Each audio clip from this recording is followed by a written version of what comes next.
L'info écho avec Capital. Le chiffre du jour, 618 €, c'est le montant moyen de la prime d'assurance auto en France d'après le comparateur assureland.com. En fonction de la marque de votre voiture, tout le monde n'est pas à la même enseigne. Si vous roulez en Dacia, en Toyota, en Hyundai, vous payez respectivement 461, 519 et 523 € de prime d'assurance en moyenne. C'est peu. Selon Assureland, ces tarifs abordables s'expliquent notamment par un prix d'achat peu élevé des voitures, mais on constate qu'il ne s'agit pas du seul critère. Des marques plus luxueuses comme Volvo ou Land Rover restent sous la moyenne nationale. Côté français, on retrouve Citroën en 5e place avec une prime moyenne de 537 € contre 583 € pour Renault ou encore 605 € pour Peugeot.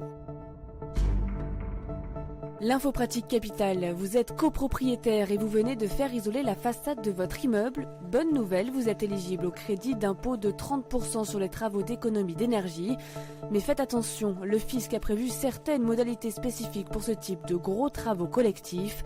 À la différence des travaux engagés à titre personnel, vous n'avez pas à exclure les dépenses de main-d'œuvre pour le calcul de votre crédit d'impôt. Et dans tous les cas, rappelez-vous qu'il reste plafonné à 8 000 € pour une personne seule et à 16 000 € pour un couple soumis à une imposition commune. Pour plus de détails, rendez-vous sur capital.fr. Coup de gueule en vue pour des chaînes de télévision payantes. Selon une étude récente de la Hadopi, 25% des internautes piratent illégalement leur contenu. 5% des Français utiliseraient pour cela le système IPTV. Il suffit d'acheter un petit boîtier sur Internet ou en boutique spécialisée. Relié à Internet, il permet de regarder toutes les chaînes payantes pour 110 € par an. Imbattable face aux 240 € annuels pour recevoir Canal+.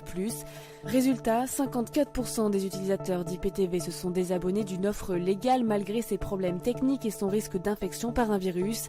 Les diffuseurs, eux, se sont regroupés en 2018 au sein d'une association pour faire pression sur le législateur et obtenir une loi contre le piratage. Et on termine avec Facebook qui pourrait sortir sa propre crypto-monnaie dès l'année prochaine. Selon la BBC, le réseau social est en train de finaliser son projet Libra mené depuis décembre. Il pourrait lancer son Global Coin dans 12 pays au début de l'année 2020. Plus de détails devraient être publiés par Facebook au début de cet été, mais Mark Zuckerberg a déjà rencontré des représentants du Trésor américain et de la Banque d'Angleterre pour évoquer les questions de régulation. Avec cette monnaie, Facebook cherche à bousculer les circuits financiers habituels et concurrencer les banques en réduisant les coûts pour les consommateurs. C'était l'info écho avec Capital.